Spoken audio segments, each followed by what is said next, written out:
ممتاز افسانہ نگار جناب منشا یاد کی کتاب درخت آدمی سے ایک افسانہ سینگ اور سرگم۔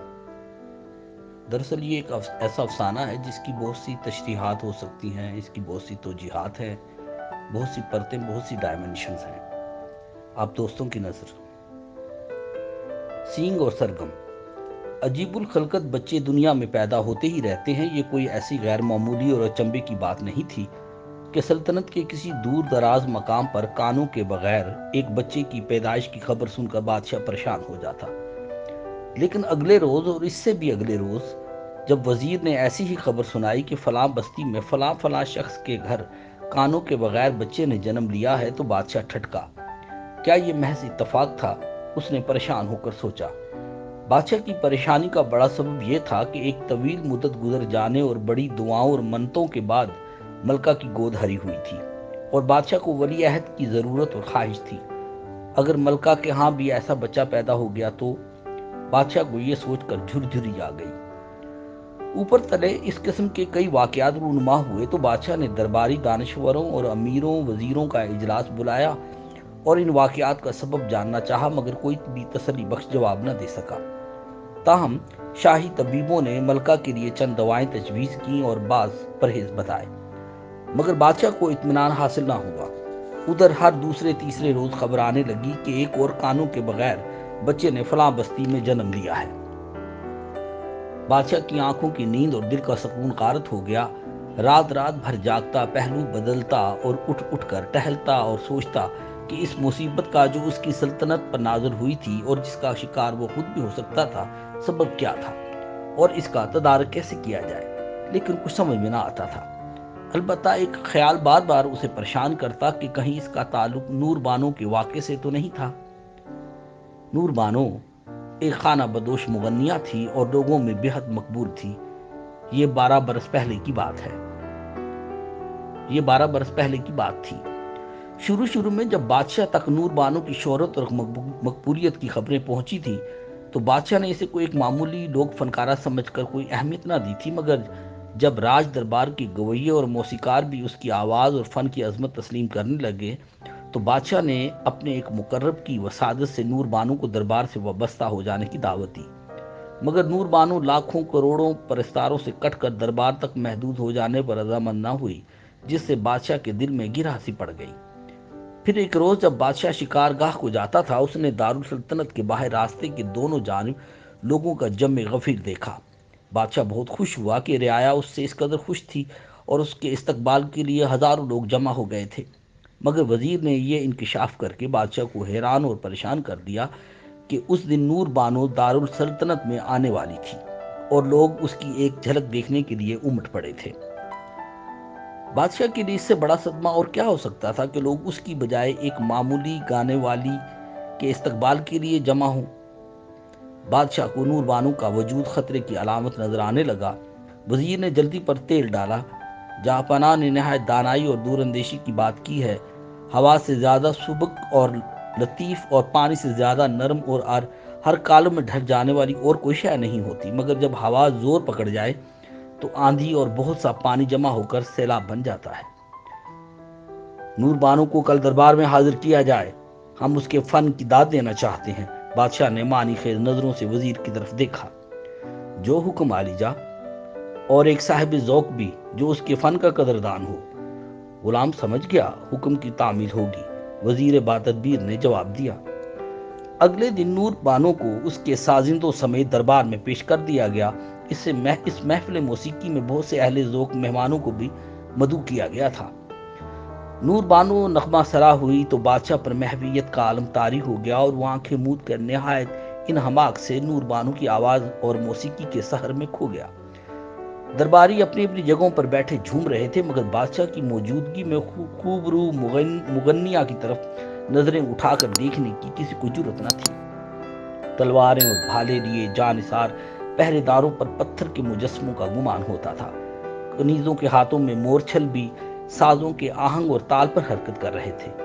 یوں لگتا تھا جیسے مغنیہ کی ہوش ربا آواز نے ماحول پر جادو پھونک دیا ہو اور دربار میں سوائے ایک مہمان کی کوئی بھی پوری طرح ہوش و حواس میں نہیں تھا۔ یہ مہمان پہلی بار شاہی دربار میں شریک ہوا تھا، موسیقی کا نہایت اعلیٰ ذوق رکھتا اور نور بانو کے فن کا پرستار تھا۔ فن فوری داد کا طلبگار ہوتا ہے۔ اونگتے ہوئے دربار میں نور بانو نے ایک ہی شخص کو متوجہ پایا تو وہ اس سے مخاطب ہو کر گانے اور داد پانے لگی اور شاہی عتاب کا شکار ہو گئی۔ بند کرو یہ بکواس، بادشاہ نے اچانک آنکھیں کھول دی اور گرجا۔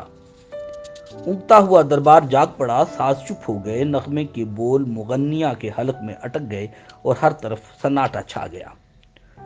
حکم ہوا مغنیہ اور مہمان کو جو اس کا عاشق معلوم ہوتا ہے فوراً گرفتار کر لیا جائے اور بادشاہ کی محبیت سے ناجائز فائدہ اٹھاتے ہوئے باہم اشارے بازی کرنے اور آداب شاہی کی توہین کے مرتکب ہونے کے جرم میں سورج نکلنے سے پہلے دونوں کے سر قلم کر دیے جائیں۔ اگلے روز شاہی فرمان کی تعمیل کر دی گئی۔ اس واقعے کی خبر آنن فانن سارے ملک میں پھیل گئی۔ نور بانو کے فن کے پرستاروں اور موسیقی قدردانوں نے جگہ جگہ جلسے کیے اور جلوس نکالے۔ لوگ نور بانو کے گائے ہوئے گیت گاتے، سینہ کوبی کرتے اور بادشاہ کے خلاف نعرے لگاتے۔ اگرچہ ان جلوسوں اور ہنگاموں پر قابو پانے کے لیے پہلے سے خاطر خواہ انتظامات کر لیے گئے تھے، پھر بھی رعایا اور شاہی فوج کی تصادم میں بہت سے لوگ مارے گئے، بہت سی املاک تباہ ہو گئیں۔ بعض جگہوں سے احتجاج کے طور پر لوگوں کی خود سوزی کے واقعات کی خبریں بھی ملی، مگر بالآخر شورش پر قابو پا لیا گیا۔ تاہم لوگوں کے دلوں اور ذہنوں سے نور بانو کے نغموں کو نہ چھینا جا سکا۔ نور بانو کے گیت اب احتجاج کی علامت بن گئے تھے۔ مرنے کے بعد بھی نور بانو زندہ رہی، اس کے گیتوں کی مقبولیت کم نہ ہوئی تو بادشاہ نے موسیقی پر پابندی عائد کرنے کا فیصلہ کر لیا۔ درباری دانشوروں اور مذہبی رہنماؤں کے ذریعے موسیقی کو لو و لعب قرار دیا گیا۔ حکومت کی ایما پر اجتماعات اور عبادت گاہوں میں موسیقی کے خلاف تقریریں کی جاتی اور اسے فسق و فجور سے تعبیر کیا جاتا اور لوگوں کو باور کروایا جاتا کہ موسیقی سفلی جذبات کو بھڑکاتی اور حیوانی جذبوں کو ابھارتی ہے، فرد اور معاشرے کو کاہل اور بے عمل بنانے کی راہ ہموار کرتی ہے۔ کچھ عرصہ میں جو ہی زمین وتر یعنی نم محسوس ہونے لگی، اس میں ہل چلا دیا گیا اور ملک بھر سے ناچنے اور گانے پر پابندی لگا دی گئی۔ دربار سے وابستہ قوالوں، موسیقاروں، رقاصاؤں اور گویوں کو رخصت کر دیا گیا۔ اس کے بعد شاہی فرمان جاری ہوا کہ جس کے ذریعے رقص اور موسیقی سے تعلق رکھنے والے تمام فنکاروں کو ایک متعینہ مدت کے اندر ملک چھوڑنے کی ہدایت کر دی گئی۔ موسیقی کے تمام آلات، ساز اور ایسی اشیاء جو سازوں کے طور پر استعمال کی جا سکتی تھی جمع کر کے تلف کر دی گئی اور آئندہ موسیقی کے آلات اور ساز بنانے یا بیچنے اور استعمال کرنے پر پابندی لگا دی گئی۔ فرمان میں کہا گیا کہ جو شخص گاتا، گنگناتا یا کسی بھی طرح کا ساز بجاتا پایا گیا، اسے وہی سزا دی جائے گی جو گستاخ اور بے ادب نور بانو کو دی گئی تھی۔ خفیہ پولیس کا ایک محکمہ قائم کر دیا گیا، جس کے لوگ ہر شہر اور قصبے میں تعینات کر دیے گئے۔ وہ چھپ چھپ کر معلوم کرتے کہ کسی گھر میں کوئی گا تو نہیں رہا، کہیں کوئی ساز تو نہیں بجا رہا۔ جو ہی کوئی خلاف ورزی کا مرتکب ہوتا، اسے پکڑ کر سخت سزا دی جاتی۔ اگرچہ موسیقی کی تمام ساز اور آلات تلف کیے جا چکے تھے، مگر بعض لوگ پھر سے چھوٹے موٹے ساز بنا لیتے تھے۔ اس قسم کے لوگوں کی آئے روز گرفتاریاں ہوتی رہتی تھیں، انہیں کڑی سزائیں دی جاتی، گھولتے ہوئے تیل کے کڑاہوں میں پھینک دیا جاتا، زبانیں کاٹ دی جاتی اور اعضاء قطع کر دیے جاتے۔ ایک چرواہے کو حقے کی نئے میں چھید کر کے بانسری کی طرح بجاتے ہوئے پکڑا گیا۔ ایک کسان کو جنگلی کدو سے بین ایسا ساز تیار کرنے کی کوشش کرتے ہوئے گرفتار کیا گیا۔ شہر کے دو مختلف حصوں سے دو فقیروں کو پکڑا گیا۔ ایک کسی جانور کے سینگ سے بنا ہوا ناد بجاتا پھرتا تھا اور دوسرا چمٹے کے ساتھ گا کر بھیک مانگتا تھا۔ ایک روز کھلونے بیچنے والی ایک عورت گرفتار ہوئی۔ اس کی کھٹاری سے مٹی اور کاغذ کے بنے ہوئے بہت سے گھوگھو گھوڑے اور ڈمرو برآمد ہوئے۔ ایک کم سن بچے کو البتہ تنبیہ کر کے چھوڑ دیا گیا کہ وہ گندم کی بالی سے پی پی بنا کر گلی میں بجاتا پھرتا تھا۔ شعر و نغمہ کا چولی دامن کا ساتھ ہے، اس لیے بعض درباری بزر چمروں نے بادشاہ کو مشورہ دیا کہ جب تک شعر باقی ہے نغمے کو پوری طرح مٹایا نہیں جا سکتا، اس لیے شعر کہنے اور شعر پڑھنے پر بھی پابندی ضروری ہے۔ بادشاہ نے اس تجویز پر بھی اتفاق کیا اور شعر و شاعری کا تمام سرمایہ جو کتابوں یا رسالوں اور قلمی نسخوں کی صورت میں دستیاب ہو سکا جمع کر کے نظر آتش کر دیا گیا۔ شاعر یا تو ملک چھوڑ کر چلے گئے یا پھر شعر و شاعری سے تائب ہو کر دوسرے مفید کاموں اور پیشوں سے وابستہ ہو گئے۔ شعر و نغمہ اور رقص و موسیقی اب بادشاہ کی چر بن گئے تھے۔ اس نے سزائیں اور کڑی کر دیں۔ آخر آئے دن کی گرفتاریوں اور کڑی سزاؤں سے خوفزدہ ہو کر لوگ ناچنے، گانے اور ساز بجانے سے توبہ کر لی لوگوں نے۔ ماؤں نے بچوں کو لوریاں دینا ترک کر دیا۔ لوگ گفتگو اور تقریر کرتے ہوئے اس بات کا خاص خیال رکھتے کہ ان کی آواز میں ترنم اور آہنگ پیدا نہ ہو جائے۔ عورتوں نے مرگ پر بین کرنا چھوڑ دیے۔ آہستہ آہستہ زندگی پھیکی اور بدمزہ ہونے لگی، محفلیں اجڑ گئیں اور ایک نامعلوم سی اداسی اور تنہائی کا احساس روحوں کے اندر اتر گیا۔ مگر بادشاہ نے اپنی دلچسپی کی نئی نئی راہیں نکال لی تھیں۔ کشتی، تلوار بازی، تیر اندازی اور نیزہ بازی کے مقابلے منعقد کرائے جاتے، آدمیوں اور ریچھوں کو لڑایا جاتا، نہتے قیدیوں کو بھوکے شیروں سے مقابلہ کرایا جاتا، بڑی بڑی فرشی بساتوں پر باوردی غلاموں اور کنیزوں کو کھڑا کر کے بادشاہ اور امیر وزیر پہروں جھروکوں میں بیٹھ کر شطرنجی چالیں چلتے۔ لیکن جلد ہی ان چھوٹے چھوٹے مقابلوں اور کھیل تماشوں سے بادشاہ کا دل بھر گیا۔ ادھر لوگوں اور لشکریوں کے مزاج میں تشدد، کھردرا پن اور تندی آ گئی۔ اکثر باہم لڑائی جھگڑے اور خون ریزیاں ہونے لگیں۔ سارا ملک گروہوں اور طبقوں میں بٹ گیا اور ہر جگہ فتنہ و فساد برپا ہو گیا۔ ایذا پسندی، تشدد اور توڑ پھوڑ لوگوں کا شعار بن گیا۔ اب ایک ہی راستہ بچا تھا، جہاں بانی اور مہم جوئی، جس سے بادشاہ کا دل بھی لگا رہتا اور لشکر اور عوام کے تشدد پسندی کے رجحان کی بھی تسکین ہو سکتی تھی۔ سو بادشاہ نے آس پاس کے چھوٹے ممالک اور ریاستوں پر لشکر کشی شروع کر دی، جس کے نتیجے میں فسادات کم ہو گئے اور دوسری طرف مزید اسلحہ اور مال غنیمت ہاتھ آیا، جس سے مزید لشکر کشی کا رجحان پیدا ہوا۔ اب جب بھی اندرونی حالات زیادہ ابتر ہونے لگتے، بادشاہ کسی نئی مہم پر نکل کھڑا ہوتا۔ سلطنت کی سرحدیں اب خاصی وسیع ہو گئی تھیں اور بادشاہ اپنی فتوحات سے خوش تھا۔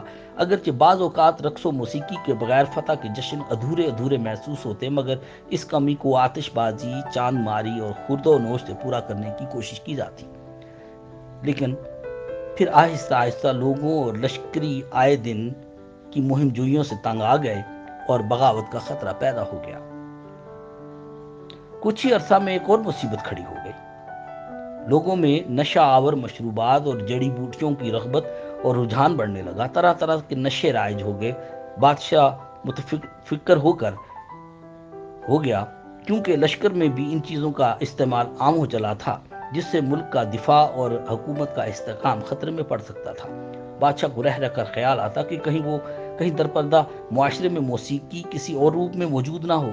بادشاہ کو اب یقین ہو گیا تھا کہ اس کی فتوحات اور کامرانیاں جبھی ممکن ہو سکی تھی جب اس نے موسیقی کو دیس نکالا دیا تھا۔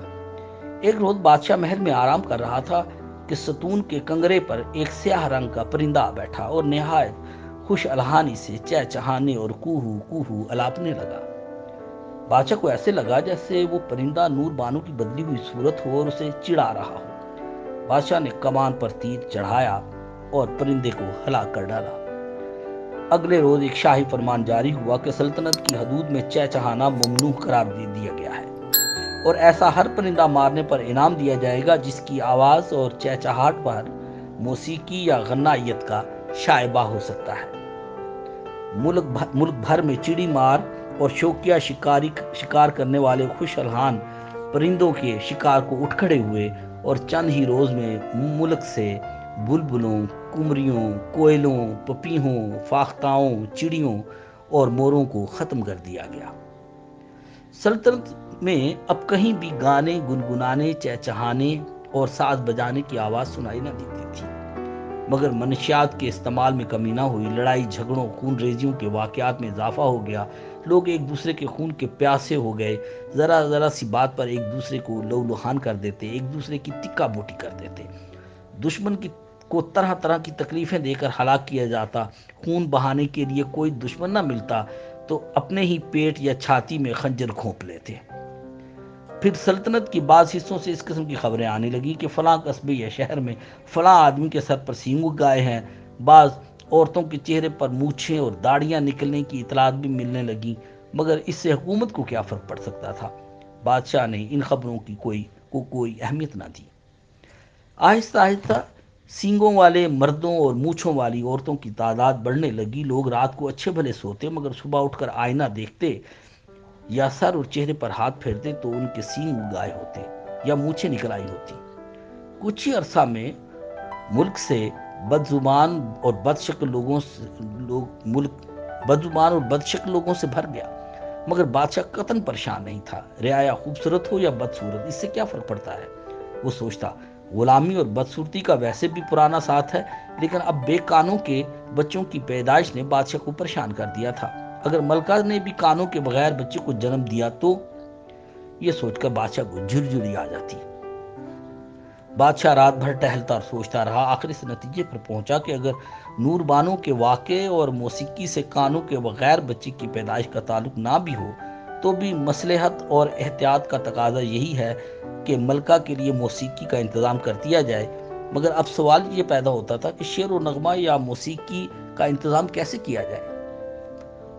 ملک میں مغنیوں اور موسیقاروں کی تلاش ہوئی، پڑوسی ممالک کی طرف ہرکارے دوڑائے گئے، ساز تیار کرنے کے احکامات بھی دیے گئے، مگر اس سے پہلے کہ کوئی ساز تیار ہوتا یا کوئی مغنی محل میں داخل ہوتا، ملکہ نے ایک لڑکے کو جنم دیا۔ لیکن یہ دیکھ کر بادشاہ کے ہوش اڑ گئے کہ ولی عہد کانوں سے ہی نہیں، آنکھوں سے بھی محروم تھا۔ شکریہ۔